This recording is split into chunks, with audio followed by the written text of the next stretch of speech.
Boa noite, queridos. Graça e paz em Cristo Jesus.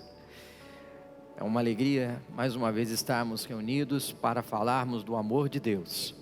Ainda que presencialmente não seja possível, mas estamos espiritualmente e também pelas ondas da internet, aonde chega esse sinal, certamente alguém será abençoado e alguém abençoará com a sua palavra, com a sua forma de ser. Que Deus esteja conosco, que o Senhor nos ajude. Eu quero orar com você agora, pedindo a bênção do Senhor sobre esse tempo. Pai, em nome de Jesus, somos gratos pela Tua misericórdia. Somos gratos pelo Teu amor, pelo Teu favor. Obrigado por ter nos colocado numa família. Graças te damos porque o Senhor tem nos sustentado com Sua mão poderosa. E a Tua misericórdia é a causa de não sermos consumidos. Pai, seja conosco neste tempo, ministra nos nossos corações. Fala, Senhor, ao meu coração, ao coração do Teu povo, nesta noite. É no nome poderoso de Jesus que abrimos este período, Senhor, de compreensão, este período de aprendizado da Tua palavra, em nome de Jesus. Amém e amém.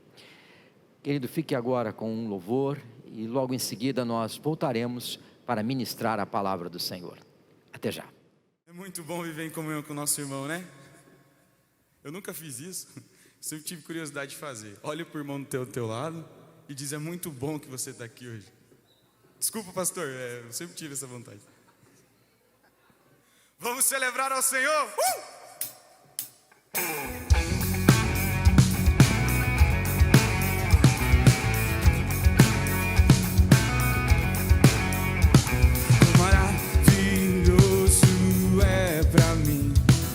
Maravilhoso é pra mim viver em comunhão com os meus irmãos todos os dias. Quão maravilhoso é pra mim, quão maravilhoso é pra mim viver em comunhão com os meus irmãos todos os dias. O pardal encontrou casa, a andorinha fez o seu ninho. Eu encontrei os teus altares, Senhor. Um dia em tua casa vale mais do que 1000 noites em outro lugar.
Casa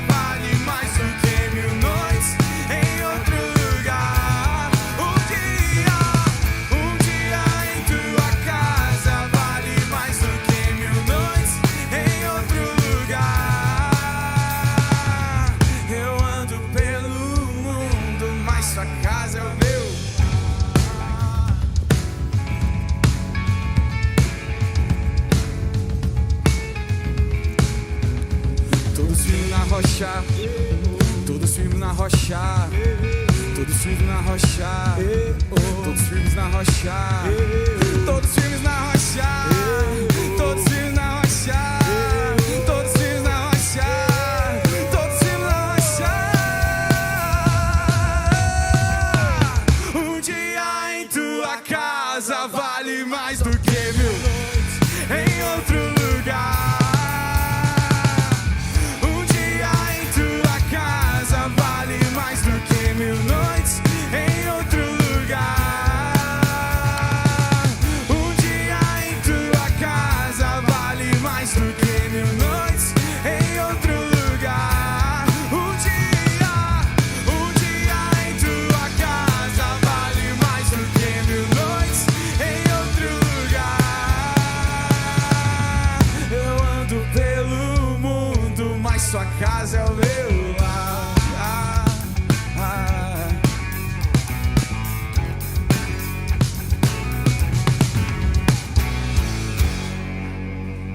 Glória a Deus. Amados, eu quero compartilhar com vocês uma porção do Evangelho, e que está em Marcos, no capítulo 5, e traz-nos um entendimento importante do amor de Deus, da graça do Senhor, da misericórdia do Senhor sobre a nossa vida, na pessoa de Jesus Cristo. Marcos capítulo 5, a partir do verso 21 diz assim: E tendo Jesus voltado no barco para o outro lado, afluiu para ele grande multidão, e ele estava junto do mar. Eis que se chegou a ele um dos principais da sinagoga, chamado Jairo, e vendo-o prostrou-se aos seus pés. E insistentemente lhe suplicou: Minha filhinha está à morte, vem, impõe as mãos sobre ela, para que seja salva e viverá. E Jesus foi com ele. Grande multidão seguia, comprimindo-o. Aconteceu que certa mulher, que havia 12 anos, vinha sofrendo de uma hemorragia, e muito padecera à mão de vários médicos, tendo despendido tudo quanto possuía, sem contudo nada aproveitar. Antes, pelo contrário, indo a pior. Tendo ouvido a fama de Jesus, vindo por trás dele, por entre a multidão, tocou-lhe a veste, porque dizia: se eu apenas lhe tocar as vestes, ficarei curada. E logo se lhe estancou a hemorragia, e sentiu no corpo estar curada de seu flagelo. Jesus, reconhecendo imediatamente que dele saíra poder, virando-se e no meio da multidão perguntou: quem me tocou nas vestes? Responderam os seus discípulos: vês que a multidão te aperta e dizes: quem me tocou? Ele porém olhava ao redor para ver quem fizera isto. Então a mulher, atemorizada e tremendo, cônscia de que nela se operara, veio, prostrou-se diante dele e declarou-lhe toda a verdade. E ele lhe disse: filha, a tua fé te salvou, vai-te em paz e fica livre deste teu mal. Falava ele ainda quando chegaram alguns da casa do chefe da sinagoga, a quem disseram: tua filha já morreu, por que ainda incomodas o mestre? Mas Jesus, sem acudir a tais palavras, disse ao chefe da sinagoga: não temas, crê somente. Contudo, não permitiu que alguém o acompanhasse, senão Pedro e os irmãos Tiago e João. Chegando à casa do chefe da sinagoga, viu Jesus o alvoroço, os que choravam e os que pranteavam muito. Ao entrar, lhes disse: por que estáis em alvoroço e chorais?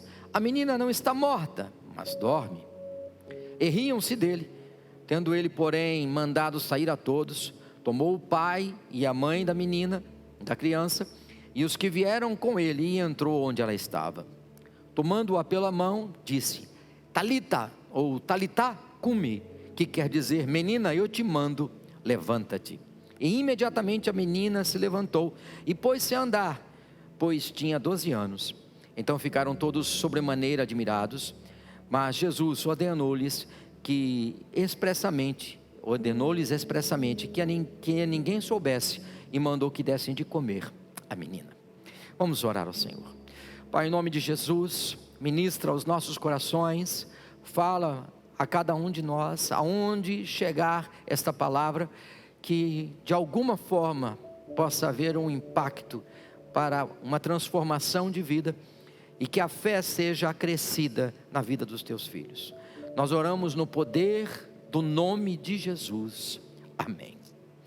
Amados, esta passagem, na verdade, quando eu orava a Deus pedindo uma direção sobre o que ministrar, e eu me lembrei desta passagem de Jairo, e também me lembrei da outra passagem do centurião, que foi até Jesus pedindo auxílio, suplicando auxílio pelo seu servo, que estava também numa fase muito parecida com essa menina.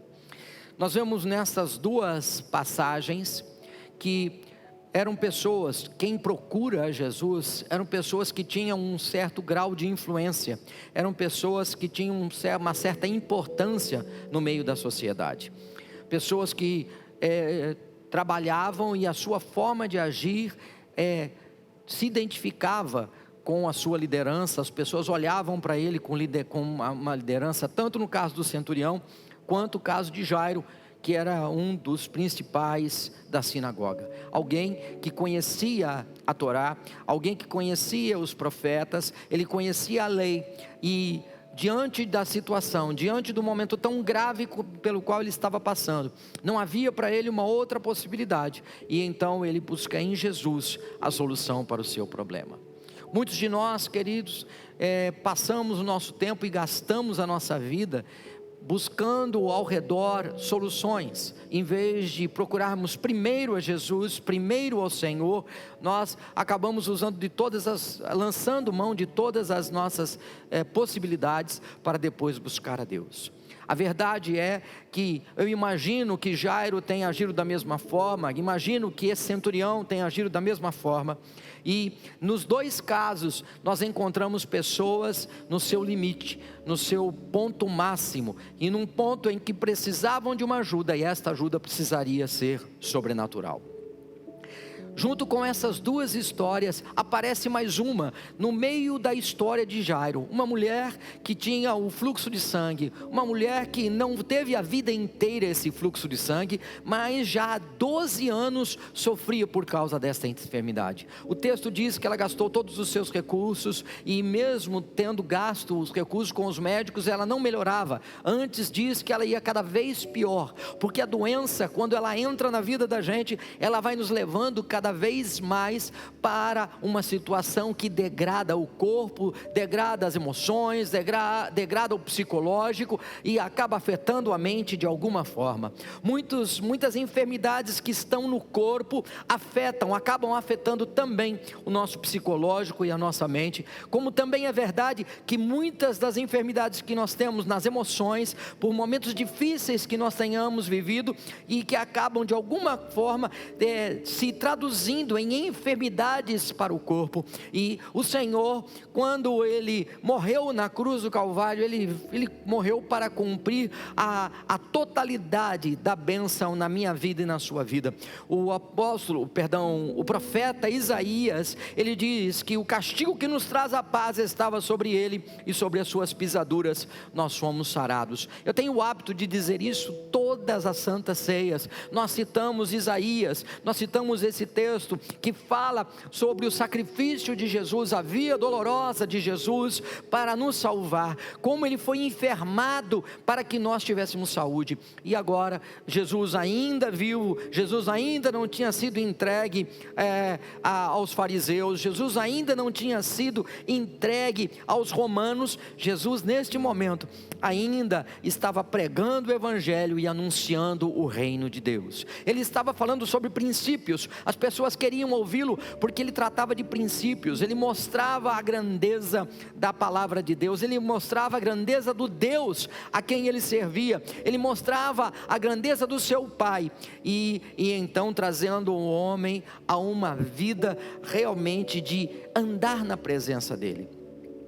Percebe-se na caminhada de Jesus, aquelas pessoas que estavam à sua volta diziam: ele fala com quem tem autoridade, ele fala como alguém que realmente compreende o que diz. E percebe-se então que se ele falava desta forma, é natural então que eles não percebessem, as pessoas que percebiam essa autoridade nele, também não percebiam nos escribas, nos fariseus, a mesma autoridade. Por isso então Jesus ali se destacava, porque ele mostrava o evangelho como ele é, as boas novas como ele é, apresentava o reino de Deus e diz: é chegado o reino dos céus.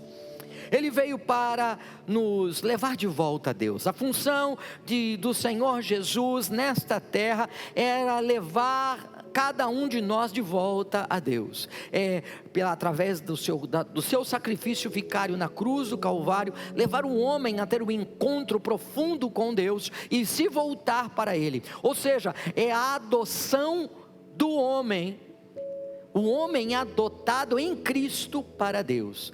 Então ele passa naturalmente de ser o unigênito filho de Deus para ser o primogênito de Deus. O principal para a minha vida e para a sua vida é a salvação e a vida eterna. Mas nós percebemos aqui que junto com a palavra de ensino, com a palavra de compreensão do reino de Deus, Jesus também cumpria o que diz Isaías 61, quando ele diz que ele veio para nos libertar das cadeias, da escravidão, para nos tirar a tristeza do coração. Então nós percebemos Jesus, aquele que veio enviado de Deus completo, e para trabalhar na vida de um homem de uma forma completa. E por isso então, agora nós estamos diante daquele que ministrava a palavra, e de repente chega alguém da sinagoga, querendo, um principal da sinagoga, precisando de ajuda.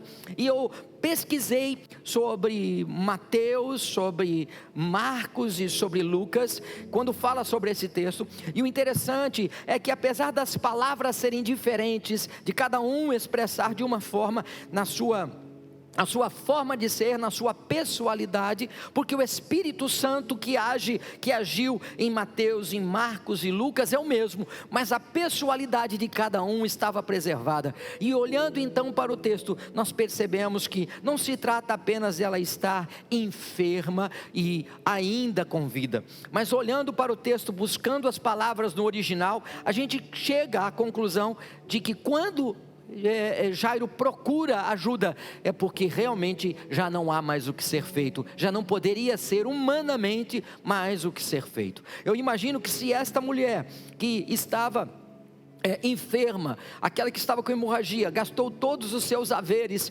com os médicos, eu imagino que na situação então de Jairo, alguém que tinha uma certa posição no meio da sociedade, ele teria mais recursos para resolver o seu problema, mas médico também não pôde salvar a sua filha, médico também não pôde solucionar. Nós acreditamos na medicina, nós cremos que Deus pode usar a medicina, e nós não temos nenhuma dificuldade de aceitar isso, mas existe uma hora em que nós precisamos clamar ao Deus vivo e poderoso. É a hora de nós clamarmos a Deus. Ele é Deus, se Ele quiser dar vida, Ele dá, se Ele quiser tirar a vida, Ele tira. Nós sabemos disso e compreendemos, mas enquanto estivermos nessa terra, nós vamos trabalhar para que realmente a gente viva na presença dEle e busque sim a cura, a libertação em nome de Jesus. E então percebemos que, olhando para este texto, ele chega e ele se humilha diante do Senhor. Ele se prostrou, diz o texto no verso 22, que um homem chamado Jairo, vendo-o, prostrou-se aos seus pés. Eu gostaria que você prestasse atenção nesse pequeno trecho. Quando ele fala que ele se prostrou, o texto diz que ele prostrou-se aos pés. Nenhum homem usado por Deus, que nenhum deles, seja profeta, sejam apóstolos, eles nunca aceitaram nenhum tipo de reverência e adoração como essa que ele fez, porque eles sabiam que eles eram humanos, eles eram falhos. Mas ali naquela hora, aquele homem que se prostra, quando ele se prostra aos pés de Jesus, aquele homem homem não está prostrado diante de apenas um profeta, como querem crer algumas religiões, ou querem fazer crer algumas religiões. E na verdade, ali estava o Deus vivo, era o Jesus divino que estava naquele lugar. Ele estava então prestando sim a sua reverência, o seu culto. Você vai perceber também, se você olhar sobre a cura do endemoniado, no começo do capítulo 5, você perceberá que os próprios demônios se curvaram diante de Jesus e reconheceram a sua soberania. E eles compreendiam isso, ou seja, diante do Senhor até o inimigo se prostra. E isso não era diferente. Então, no reino espiritual, nós percebemos que os demônios e os anjos se curvam diante de Jesus. No reino físico, diante aquele que representava uma autoridade da religião judaica, ele faz da mesma forma. Ele se coloca na mesma condição e ele diz: a minha filha está à beira da morte. A morte aqui significa segurar algo, vem do grego echo, e que ele então estava falando sobre isso. A filha dele estava morta na verdade. E você percebe que a filha dele está morta porque alguém lhe chama a atenção. Lá mais para frente, lá no verso 35, alguém diz: a tua filha já morreu, por que incomodas o mestre? Então ele sabia o que estava acontecendo, ele sabia da dificuldade que ele estava enfrentando, mas ele busca o socorro de Jesus. Ele vai para aquele que pode solucionar. E o interessante é que Marcos coloca isso. Nós precisamos lembrar que o escrito de Marcos, na verdade, ele é escrito por Marcos, mas Marcos andava com Pedro. Então Marcos, quando fala algo, ele está transcrevendo, ele está trazendo à tona o que Pedro tinha visto. E você percebe no texto então, que na sequência do texto, quando entra a questão da mulher enferma, diz que ela ouviu a fama de Jesus. Ou seja, o que deve ter acontecido com Jairo é algo parecido. A fama de Jesus chegou até ele e ele precisava dar uma solução. Ele precisava de uma solução, ele imaginava que Jesus poderia fazer algo por ele. E então ele busca ali em Jesus a sua solução. E Jesus então aceita e vai com ele. O versículo 24 diz: Jesus foi com ele e diz que grande multidão o seguia comprimindo. E logo em seguida começa a contar um outro relato. Marcos começa a contar um novo relato. Ele diz: olha, ele começou a seguir, mas nesta de seguir, enquanto ele está seguindo, aparece uma mulher que estava numa situação difícil, que estava vivendo um momento difícil e que precisava também de ajuda. E essa mulher então chega, por estar com uma enfermidade da qual, no meio do povo israelita, precisava de ter o cuidado. Quando alguém tinha um fluxo de sangue, precisava ficar separado e ser era chamada de impura. Não poderia tocar em ninguém, porque deixaria aquela pessoa também impura. E aquela mulher então, para não criar nenhum tipo de dificuldade com os outros, para não se aparecer, ela se esforça para resolver o seu problema. E ela diz: eu só vou tocar nas vestes dele. Eu só vou fazer isso. E ao tocar nas suas vestes, ela percebe que algo aconteceu na vida dela. Assim como o Senhor Jesus também percebeu que algo aconteceu. Os seus discípulos não tiveram discernimento para compreender quando ele disse: alguém me tocou. Quando ele disse que alguém me tocou e eles não perceberam, ele falava: todo mundo está te tocando, você não percebe o que está acontecendo? Todos aqui estão te tocando, como vamos saber quem te tocou? Ele falou: você não está entendendo, eu fui tocado de uma forma diferente. Eu estou parafraseando. Eu fui tocado de uma forma diferente. Eu fui tocado por alguém com fé. Eu não fui espremido aqui por ser espremido, mas alguém tocou em mim de uma forma diferente, e essa forma diferente gerou na vida dessa pessoa algo precioso. E aí então essa mulher vem, e ela mesmo, como percebe que Jesus para tudo para poder compreender o que estava acontecendo, e Jesus poderia dizer quem era, Jesus poderia dar a identidade desta mulher, Jesus poderia dizer: a mulher que está com a roupa assim e tal, não é? Ele poderia fazer tudo isso, mas ele não faz. Ele espera que a pessoa se apareça, que a pessoa se mostre. E aí ela, ao se mostrar, reconhece, ela diz: foi comigo, aconteceu isso. E por que isso é importante?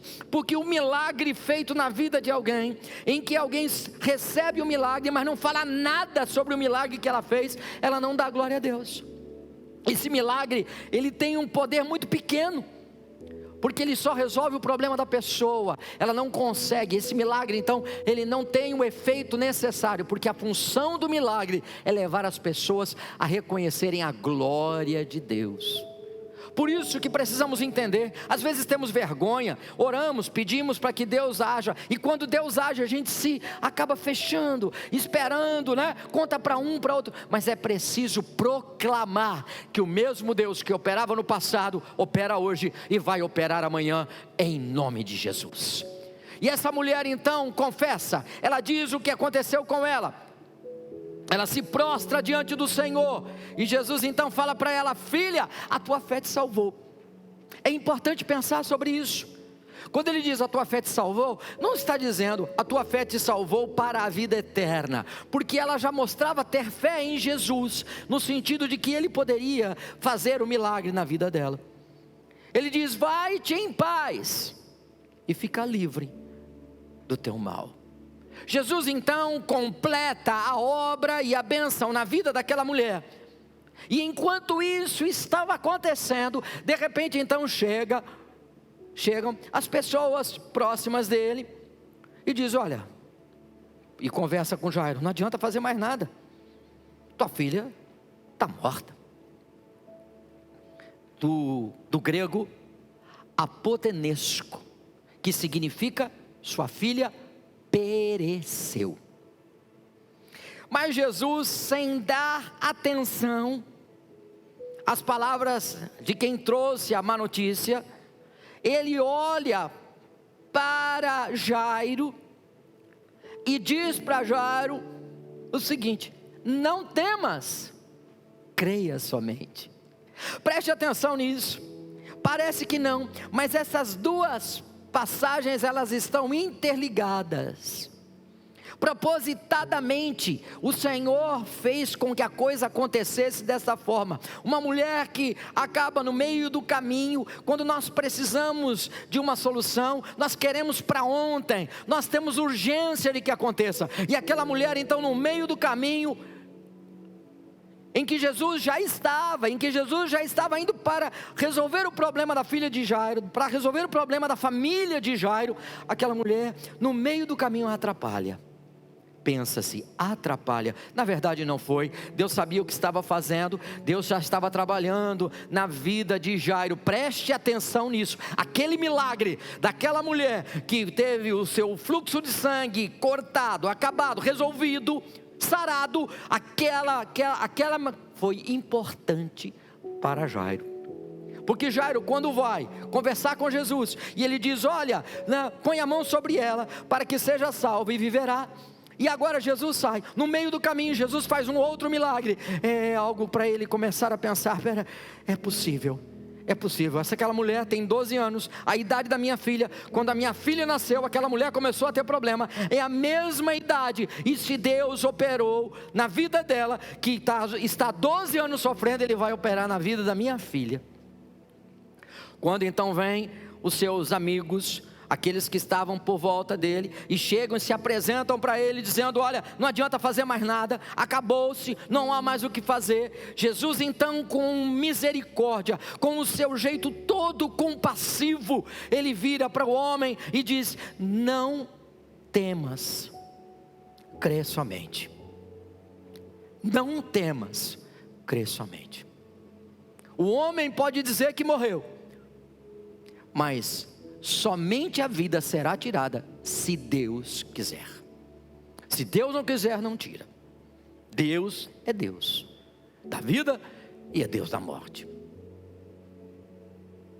E aí então o que ele faz? Jesus vai e segue, leva com ele então Pedro e os seus irmãos Tiago e João. Chegam na casa, percebe aquele monte de gente chorando, é natural, a comoção, uma criança, uma adolescente ali naquele estado. Certamente essa família era muito querida. E aí então Jesus entra e fala: por que vocês estão desse jeito? Essa menina não está morta, mas dorme. Jesus sabia que traria mexeria com as emoções daquele povo dizendo isso. E aí então os que não criam nele riram apenas. Ele, porém, fez todo mundo sair. Para você ela está morta? Tá, então sai. Para aqueles que acham que ela está viva, que ela pode viver. Aí ele chama Pedro, Tiago, João, chama o pai e chama a mãe. Os interessados, aqueles que poderiam realmente experimentar do milagre, porque tinham fé para isso. E Jesus então fecha a porta com eles ali, pega a garota pela mão e diz: Talitá cumi, que quer dizer: menina, eu te mando, levanta-te. Imediatamente a menina se levantou e pôs-se a andar. O texto diz que ela tinha 12 anos. Então ficaram todos sobremaneira admirados. Criam que Jesus podia curar, porque senão não teriam procurado a ele. Mas se admiraram porque puderam ver a glória de Deus. Jesus então diz: olha, não fiquem comentando isso com as pessoas. Por que a preocupação de Jesus com isso? Porque Jesus ainda tinha coisas a fazer na terra, e ele não poderia ser elevado, porque quanto mais se soubesse daquilo que ele fazia, eles iriam querer colocá-lo como rei. E a ideia dele não era ser rei do povo de Israel, o rei terreno do povo de Israel, mas o rei espiritual. Eles esperavam uma libertação política, e Jesus não veio para resolver o problema político de Israel, mas veio para resolver o problema espiritual, não só de Israel, mas meu e teu. E depois então, ele mandou que dessem de comer a menina. Jesus trouxe vida, restaurou a vida dela. Os homens não podiam fazer, médicos não podiam fazer, medicina não podiam fazer, os procedimentos não podiam fazer. Jesus trouxe vida à menina. Agora, manter a menina viva era a função da família. E então ele diz: deem de comer a menina. Existe responsabilidade que é do Senhor, e existe responsabilidade que é do homem. É responsabilidade que é minha e responsabilidade que é tua. Então, nós participamos dos milagres de Deus, compreendendo o que eu tenho que fazer e o que você precisa fazer e o que Deus vai fazer. Eu aprendo, portanto, neste texto tão lindo, de que todo homem, todo joelho já se dobrou e vai continuar se dobrando diante do Senhor. Principados e potestades se dobram diante do Todo-Poderoso. E às vezes nós vemos tantos jovens perdidos querendo viver a sua vida, viver a sua história, e dizer: quando eu ficar velho, mais para frente, aí eu vou procurar a Jesus, eu vou me voltar para Ele, agora eu vou curtir a vida. E eu vou repetir o que eu disse domingo. Curtir o quê? Que vida que eu posso ter fora de Jesus? É só olhar para o que está acontecendo nesse tempo. Tanta gente perdida, tanta gente sofrendo, tantas pessoas fazendo os outros sofrerem por atos inconsequentes. E a gente vê o amor de Deus derramado na vida daqueles que esperam no Senhor. Aprendo então que eu preciso me derramar aos pés do Senhor e reconhecer a sua soberania, e entender que Deus é Deus e Ele controla todas as coisas.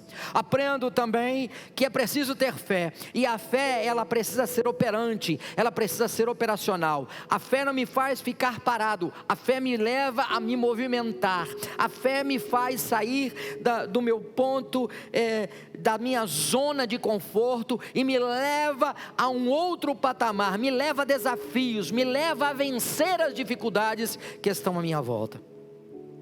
A fé me faz ouvir a voz do Senhor e compreender que, embora as palavras contrárias, os portadores de má notícias vão chegar e trazer algumas coisas, mas aquele que crê no Senhor e confia nele, o Senhor dá a vitória. Eu percebo também que o Senhor, quem é participante dos milagres de Deus, são aqueles que acreditam no Senhor, que confiam na sua verdade, que não riem das suas palavras, mas tomam as suas palavras como verdade para a sua vida. Eu aprendo que, apesar daquela menina estar morta, os ouvidos dela funcionaram, porque a palavra de Deus chegou a ela, a palavra de Jesus chegou a ela, e ela se levantou. Assim como o mar, o Senhor mandou o mar se aquietar, e os ouvidos do mar funcionaram, ouviram, assim como os ouvidos do vento ouviram quando o Senhor mandou o vento aquietar. O Senhor ali falou com aquela menina, como tinha falado também, como falou em um outro momento com um homem que havia morrido, que já estava há 4 dias todo ali, e segundo a sua irmã, já em estado de decomposição. Ele ouviu, o ouvido dele funcionou, porque a voz do Senhor entrou nele e trouxe audição e trouxe vida. Assim acontece com a vida daquela menina. Então o poder do Senhor, ele é muito maior, ele não pode ser colocado como coisas explicáveis. Deus vai muito além daquilo que eu conheço ou daquilo que você conhece. Lázaro ouviu a voz do Senhor, apesar de estar morto, e obedeceu. Deus operou através de Jesus na vida de Lázaro, como operou na vida daquela garota. E por último, eu compreendo que o Senhor faz a parte dele, e existe uma responsabilidade minha e sua, de dar continuidade naquilo que ele faz. Ele trouxe a vida àquela jovem, mas ela precisou continuar comendo e bebendo, sendo cuidada, e assim aconteceu. Foi essa palavra para aquela menina, para aquela família daquela menina. O mesmo Deus que operou no passado é o mesmo hoje. O livro de Hebreus diz que o nosso Senhor Jesus é o mesmo ontem, hoje e será eternamente. Portanto, os milagres são possíveis nas mesmas proporções. Se Deus quiser curar, Ele cura. Se Ele não quiser curar, Ele não cura. Nós precisamos compreender esta verdade, porque senão, de repente o Senhor recolhe, como tem recolhido muita gente nesse tempo de pandemia, e alguém pode dizer, mas Deus não teve capacidade de curar. Por que essas pessoas foram a óbito? Porque Deus o quis. Deus é soberano. Deus tem o controle de tudo. Deus é soberano, e nós precisamos compreender isso. A minha função e a sua função é obedecer a Jesus, e Ele diz que nós imporíamos as mãos sobre os enfermos, eles seriam curados, imporíamos as mãos sobre os oprimidos, e eles seriam libertos. É triste muitas vezes, neste momento de pandemia, ver tanta gente perdendo a sua vida. Mas essas pessoas que o Senhor está recolhendo, essas pessoas estão indo para Ele, aquelas que estão na presença dEle, estão indo para Ele. É o melhor lugar que essas pessoas podem estar. As famílias, sim, estão enlutadas, nós sofremos com as perdas, mas nós reconhecemos que o Senhor é Deus, e Ele tem o melhor para essa família, Ele tem o melhor para aquela pessoa, para essa pessoa. Nós precisamos continuar orando, precisamos ter fé. O fato de compreender a soberania de Deus não pode ser um impedimento para nós buscarmos ao Senhor e clamarmos, como agora estamos fazendo com relação a vários irmãos que estão enfermos. Que o Senhor nos ajude, que o Senhor traga cura, que o Senhor traga libertação, que tenhamos fé como Jairo teve, como aquele homem, aquele centurião, que ele disse, olha, eu tenho gente comigo, e eu mando a pessoa ir, ela vai, e eu mando ela vir e ela vem, basta que o Senhor dê uma palavra, e o meu servo viverá. Jesus elogia a fé daquele homem. Nós percebemos aqui a fé, não só do centurião, não só de Jairo, não só daquela mulher enferma. Nós percebemos na Bíblia, na palavra de Deus, tanta gente que é alcançada pela fé. E nós precisamos continuar lutando e clamando ao Senhor para que Ele dê solução. Enquanto houver vida, há esperança, e nós vamos lutar para que o Senhor haja. E eu quero então convidar você a ter fé, a buscar no Senhor, a confiar no Senhor, a esperar no Senhor e saber que Ele pode ajudar a sua vida, Ele pode dar vitória a você, em nome de Jesus. Vamos orar, queridos. Pai querido, assim como o Senhor operou na vida de Jairo, da sua filha, na vida de Lázaro, na vida, Senhor, da família de Lázaro, Marta, Maria, assim como o Senhor operou na vida daquele centurião e operou na vida daquele servo que ele amava tanto, na vida desta mulher, ó Deus, que tinha fluxo de sangue, e o Senhor operou, trazendo cura para ela, livrando ela desse opróbrio e levando ela novamente a um novo tempo da sua vida com sua família e a sociedade. Nós nos colocamos diante de Ti e clamamos: age, Senhor, age, Senhor, no meio da nossa família, no meio dos lares, no meio, Senhor, dos hospitais, nos leitos de hospital, ó Deus, nos leitos dos lares, Pai, em nome de Jesus. E Senhor, coloca agora, sopra, Senhor, o ar, ó Deus, nos pulmões daqueles que estão afetados e que precisam respirar. Traz vida, Senhor, traz vida para aqueles que estão perdendo, como a filha de Jairo, como aquela mulher que estava perdendo a sua vida com o fluxo de sangue, ó Deus, como Lázaro, ó Deus, que perdeu a sua vida e nós não sabemos o porquê, mas ele perdeu, e o Senhor trouxe vida a estas pessoas. Traz vida, Senhor, àqueles a quem nós amamos, a quem os teus filhos amam, Pai, e que precisam de uma solução. Tantas pessoas estão no nosso hall, ó Deus, de oração, uma lista, Senhor, tão grande, e nós clamamos: tem misericórdia de nós. A Tua palavra diz, Paizinho amado, se nós ligarmos alguma coisa na terra, seria ligado no céu.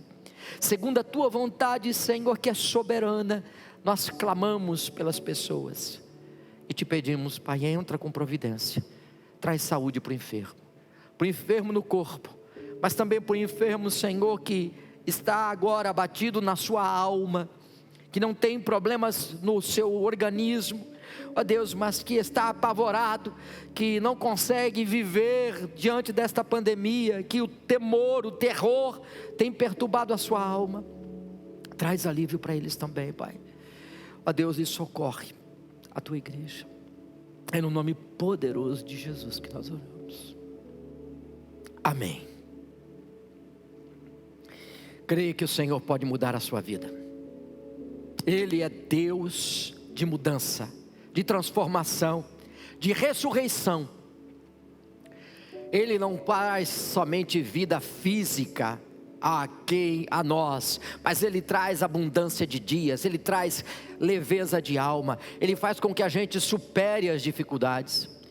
A palavra do Senhor diz que os que confiam no Senhor são como os montes de Sião, que não se abalam, mas permanecem para sempre. Que o Senhor possa te abençoar, que o Senhor possa te dar direção, que o Senhor possa te levar aqui ao lugar que Ele tem planejado para a sua vida, e você possa superar as dificuldades, sabendo que Ele está contigo, Ele está passando com você, você não está só, Ele está com você, assim como Ele estava com Jairo, assim como Ele estava com Maria e Marta, assim como Ele estava com o centurião, assim como ele estava no meio daquela multidão que o comprimia, e o Senhor abençoou aquela mulher. Assim Deus está conosco. O Senhor Jesus Todo-Poderoso, Ele habita no meio do seu povo, e eu tenho certeza de que você vai sentir o seu poder, se você se entregar totalmente a Ele. Que Deus te abençoe, que o Senhor te fortaleça, e que a graça do Senhor esteja no seu coração.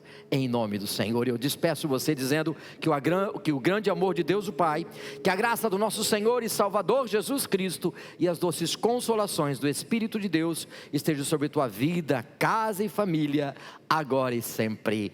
Amém.